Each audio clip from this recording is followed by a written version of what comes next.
Well, eventually all these postponements and scratches had to make our decisions a little bit easier, and they've done so once again for tonight because the Reds and the Royals has been postponed, so no Luis Castillo for tonight, making things a little bit easier. It's unfortunate the reasoning here because the Reds are going through COVID testing and stuff like that, so that stinks, but I guess it makes it easier, so minor consolation and minor wins. Welcome on into the FanDuel Fantasy Q&A. That's right here on the FanDuel YouTube, Twitch, and Facebook pages, getting you set for tonight's slate of MLB DFS. My name is Jim Sonis. I am a senior writer and analyst for numberFire.com, here to take a look at this slate for tonight. Now, a 10-game slate once you take out the Reds and the Royals. As always, if you have questions throughout today, please put them in the YouTube chat. You can put them on Twitch. You can put them on Facebook. It does not matter where you put them. We will see them and try to answer them throughout the show for today over on YouTube, Twitch, and Facebook. Wherever you're watching, you can ask us a question, and we'll get to those as we see them. First question already in from James Baldwin on YouTube. Famous name, James Baldwin. Thoughts on the Orioles facing Nate Pearson for tonight? So I saw this one because James got this one in before we started, so thank you, James, for that, for being very prepared. Nate Pearson so far this year, a lot of walks, but that's also not necessarily like something we saw from him in the minors. 8.6% walk rate in Double-A last year. It's not a huge number, and he's still getting swinging strikes. So I think that if you told me, James, that we would see the Nate Pearson we've seen from the first three starts for the rest of this year, I would be inclined to check out teams facing him. However, I don't think that's the Nate Pearson we're going to see going forward. He's still getting some whiffs. That walk rate will likely come down eventually. And I think once we see that, the numbers will start to stabilize for Nate Pearson, and that's going to push me away. So at least for right now, I am withholding judgment, not quite going at teams facing Nate Pearson just yet. It does help that it's the Orioles, a low strikeout team for sure, but not the biggest power team by any means. So at least for right now, I am okay holding off on using batters facing Nate Pearson. He hasn't put the ball in the zone as much as you'd hope, but I have faith that he'll get that evened out. So for right now, holding off on stacking against Nate Pearson, but still monitoring, I would say, as of this moment. Jers says, I think Pearson is going to eat against the Orioles. I wouldn't use him as a pitcher just because of the Orioles' ability to avoid strikeouts they've shown so far this year. I think that's pretty legit, something I'd expect to continue. So Pearson's not a guy I'm targeting, but I'm also not stacking against him, kind of in the DFS purgatory as of right now. Bryce, how are you doing? I'm doing well. Thanks, Bryce. Thank you. What do you think of the Twins lineup for tonight? The Twins are facing Corbin Burnes, and maybe it's because I have Corbin Burnes in a dynasty league. I kind of think Corbin Burnes is good, but I admit that I have blind spots when it comes to dudes who I have dynasty exposure to. Corbin Burnes will be back in the rotation for today. There is a reason that Burnes wasn't a full-time starter for Milwaukee, and they decided to go with some other guys, Eric Lauer, trying to get them in there, and that's because Burnes had really weird results last year, so I can understand why they were a bit wary of Corbin Burnes. But in the bullpen this year, he's looked really good. The walks are still too high, but still getting a lot of whiffs, converting those into strikeouts. So the Twins are not near the top of my list for tonight. I think it helps me that, the offense isn't at full strength. There's no Josh Donaldson back yet. So they're still a very good offense, but I think with how well Corbin Burnes has looked in the bullpen, and this is over, like he was still throwing a lot of pitches when he's working on the bullpen. So it's not as if he was like in one inning bursts here. He was still doing a pretty full workload. His numbers were good enough where I'm okay not going at the Twins, despite wearing a Twins shirt for tonight. Alvin, pitcher rankings since the Reds game got postponed. Yes. So I mentioned Luis Castillo as being my second favorite pitcher on the solo shot for this morning. He is no longer in consideration. So obviously, Yu Darvish is still number one. Darvish to me is going to be the number one guy pretty much whenever he's on the slate because I just tend to go there all the time. So Yu Darvish is still the number one pitcher for me tonight. I will go with Carlos Carrasco as my number two pitcher. As mentioned this morning, a little bit wary of the velocity on Carlos Carrasco. We've seen it go down in all four of his starts, and his skill interactive ERA has gone up, which is not the direction that you want it to go. As we pull up the game log for Carlos Carrasco, and we'll see the velocity going down and the effectiveness going down. His numbers overall this year still haven't been bad, a 32% strikeout rate, but a lot of walks, which is not characteristic of Carlos Carrasco. So I'm a little bit wary of that. It helps that he's facing a super soft matchup, so that's why I'm still going to put in number 2. But like, there's some reservation there, and it's why I feel so good having Darvish as my number 1 arm. The reason the Sierra has gone up for Carrasco is those walks just being way too high.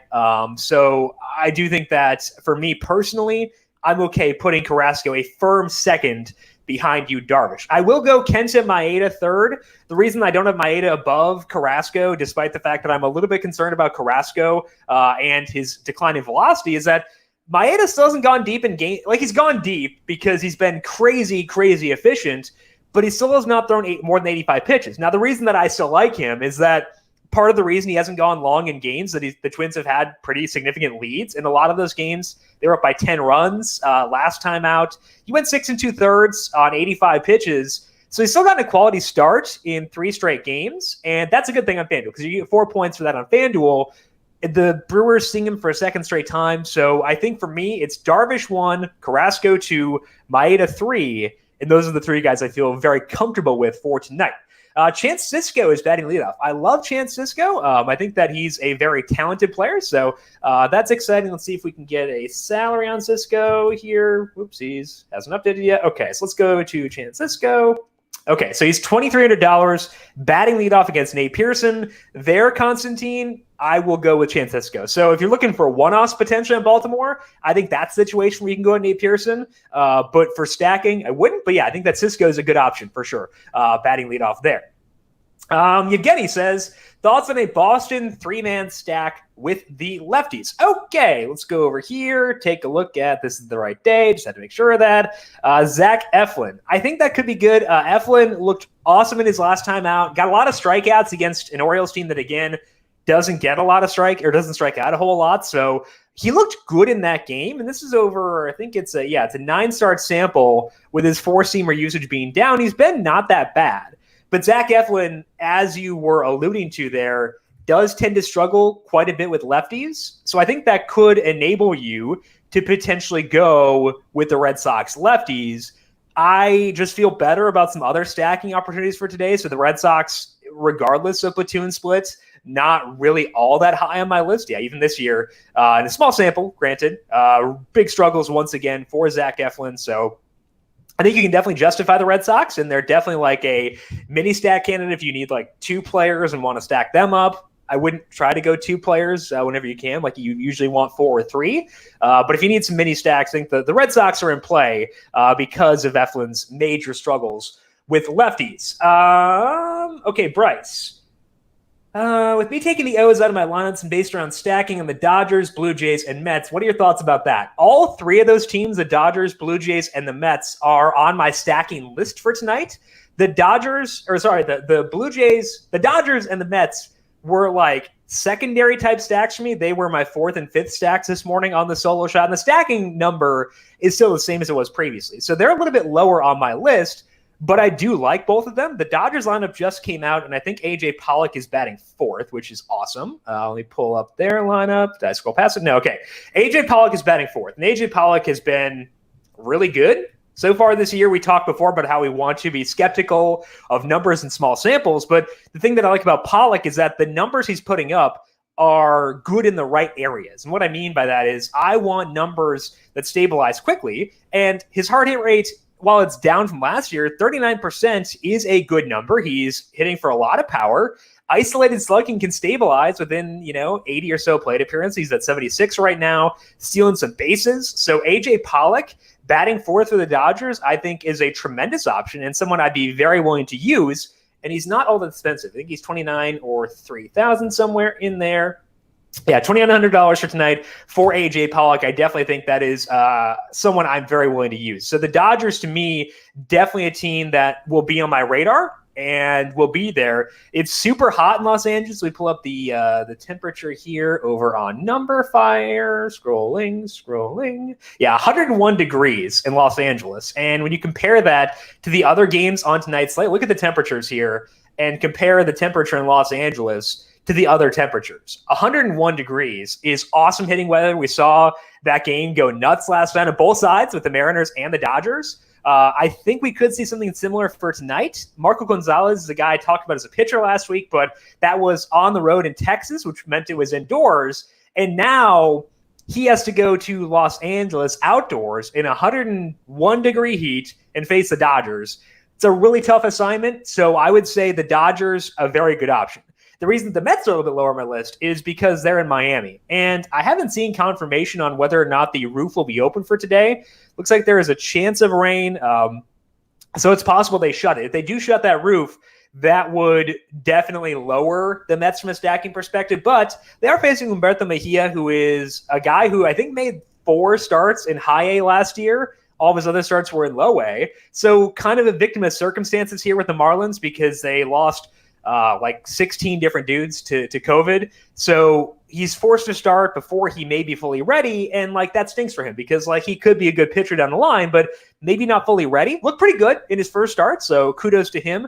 I think that was against the Yankees. So like a really good outing for him, but tough for me to expect that going forward. So I do think that the Mets are definitely a stacking option in this one and a team that I feel comfortable with. I am just lower on them as a result of the park they're playing in. So not really about them specifically. It's more about their park. That pushes me towards a couple of other directions with regards to stacking for today. Okay, so talk about why I have the Dodgers and the Mets 4th and 5th in my stacking rankings.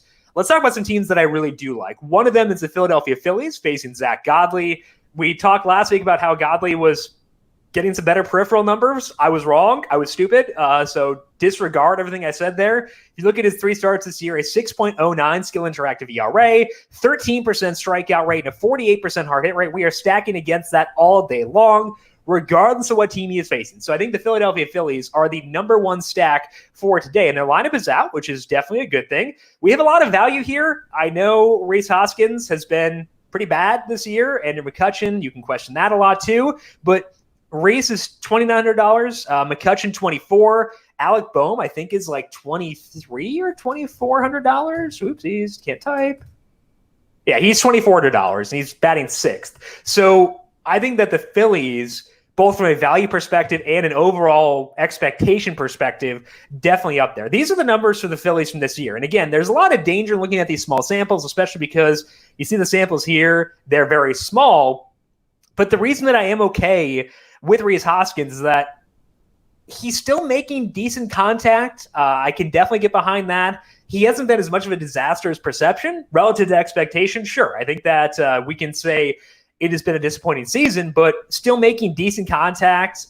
I hope the walk rate and the strikeout rate get better. It seems like he's just very passive at the dish right now, which is concerning. But I think that eventually things should hopefully get better. So when he's $2,900, batting 2nd in the stack that I like, I will go at Rhys Hoskins.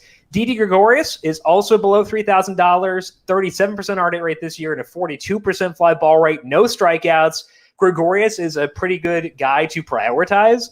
So I think that with the value that the Phillies present, also Jay Bruce, I think he's batting 7th.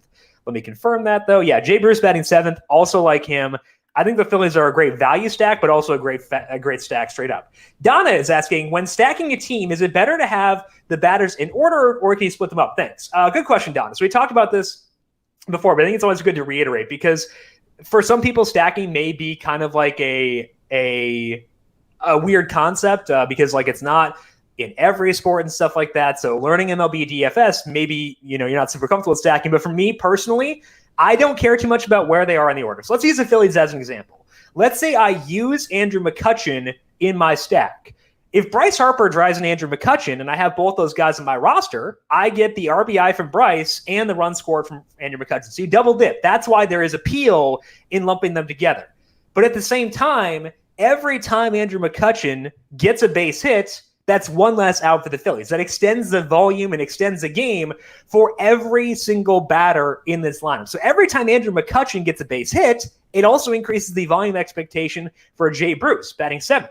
The odds that Jay Bruce drives in Andrew McCutchen are quite low, but he can still benefit. So to me, I would say I don't care too much. That maybe could be dumb. It's very possible that's dumb, but I do think that for me personally, I don't care too much if they are linked together. It doesn't hurt by any means, but like if you need the salary savings and you happen to get that by using McCutchen and Bruce, I think I would say go for it. So sure, it helps if you can get that double dip with the runs scored and the RBIs, but the overall impact of stacking goes beyond that. So to me personally, it's not at the top of my priority list when it comes to stacking. But again, good question. I think that's always a good one to ask. Mateo, is the pitcher facing the Dodgers worse against lefties or righties?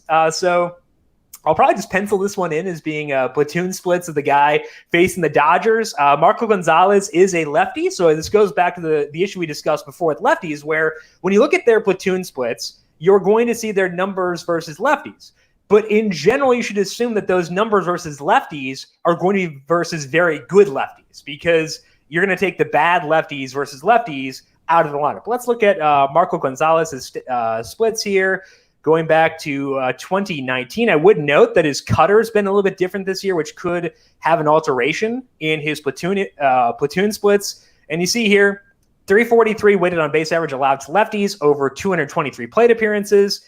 The strikeout rate for lefties is lower, so you could talk yourself into saying that we want to target lefties facing Marco Gonzalez. But as mentioned, those are going to be the really good lefties. Now, if we're talking about the Dodgers specifically, they have a lot of really good lefties. So it's not as if we need to totally shift expectations or totally throw those numbers out when looking at batters facing Gonzalez.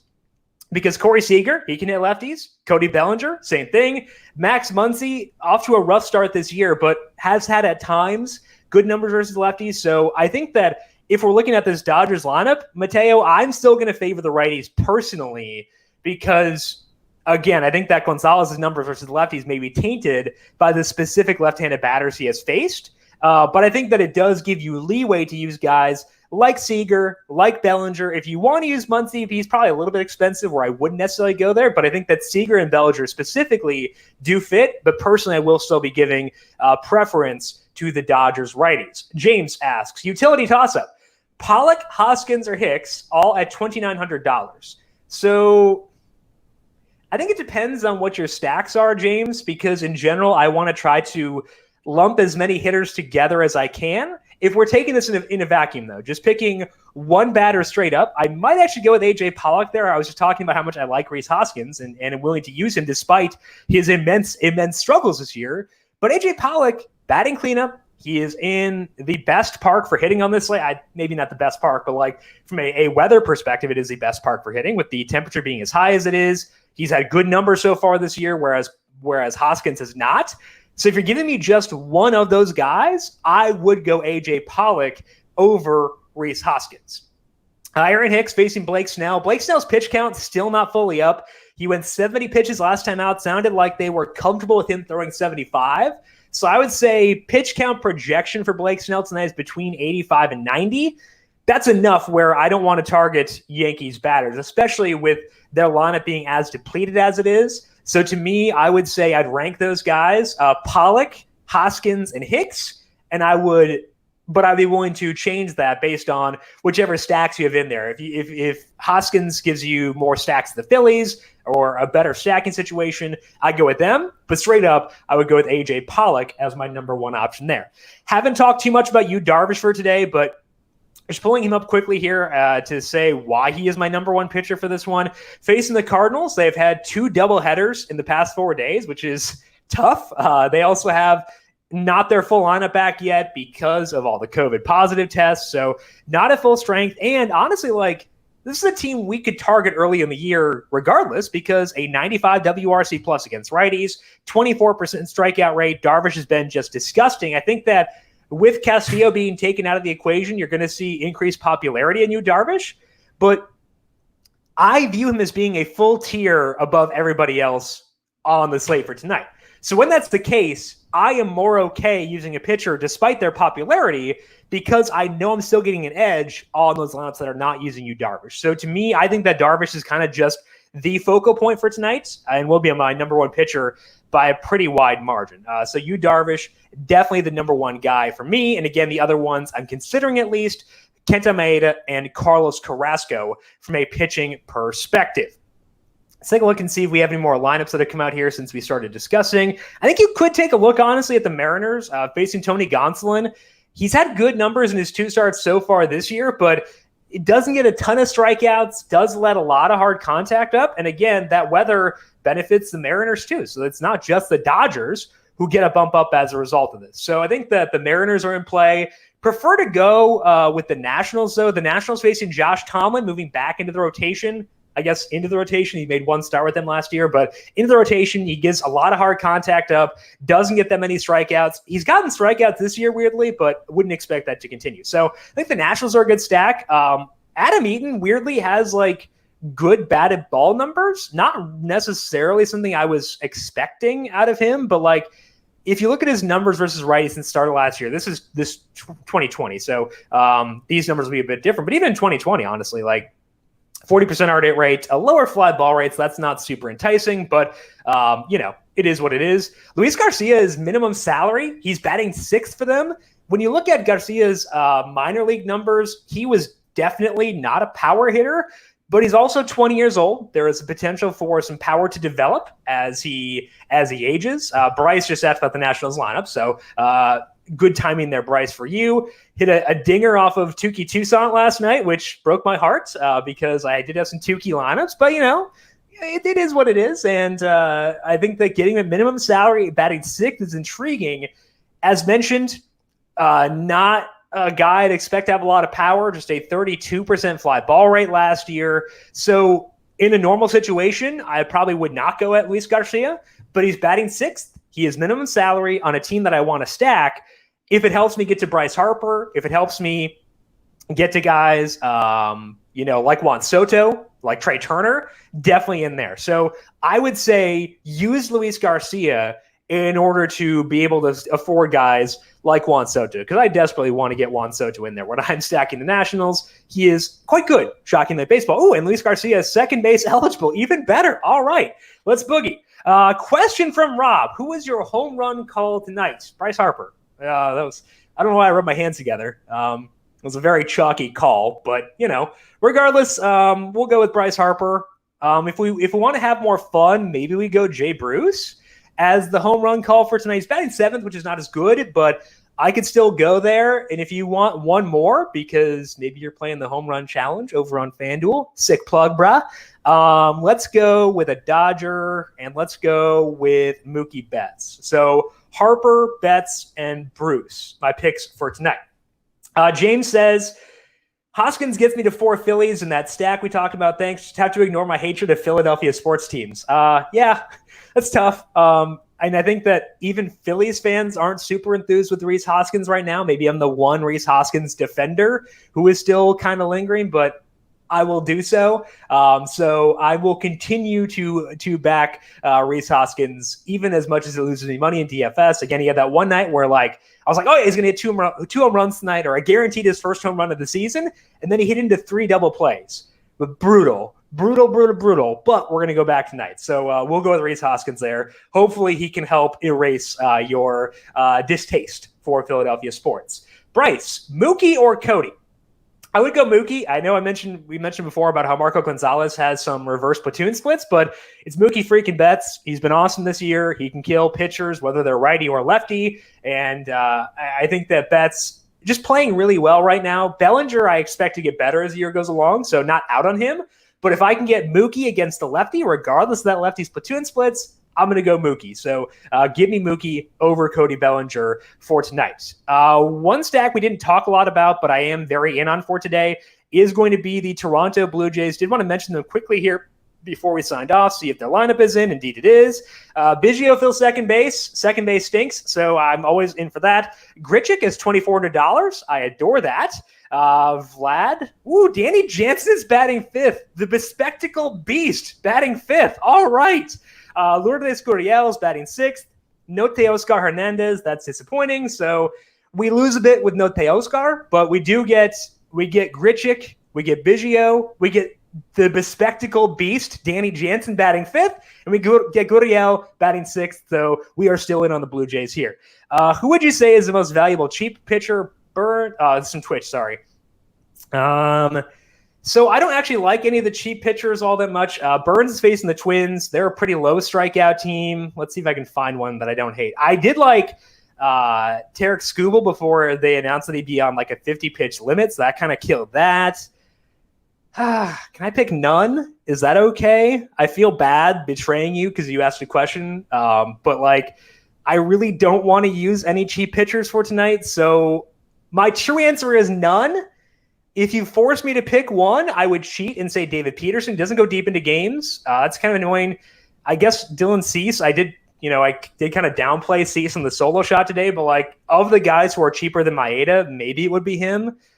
I don't know. It's tough. I think I'm going to be pretty tight at pitcher tonight, going with Maeda, going with Darvish, and going with Carrasco. And like, I honestly don't know if I'll have anybody else, just because I think it's a pretty big drop off after those three guys. That is all the time that we have for today. I want to thank you all for tuning in and once again asking really good questions. As always, appreciate you for getting good questions in, asking a mix of process-based and slate-specific questions. Fun as always, and I appreciate it. Big thank you to Calvin Theobald, our video producer, from the video side of things here today. Thank you, Cal, as always. I am on Twitter at Jim Sannes, JimSannes. You can hit me up there if you have any additional questions as lineups come out. But regardless, we'll see you tomorrow for the solo shot, 9 a.m. Eastern right here on YouTube, and then back again at 4 p.m. Eastern time for the FanDuel Fantasy Q&A. We'll see you then. Good luck tonight. This has been the FanDuel Fantasy Q&A.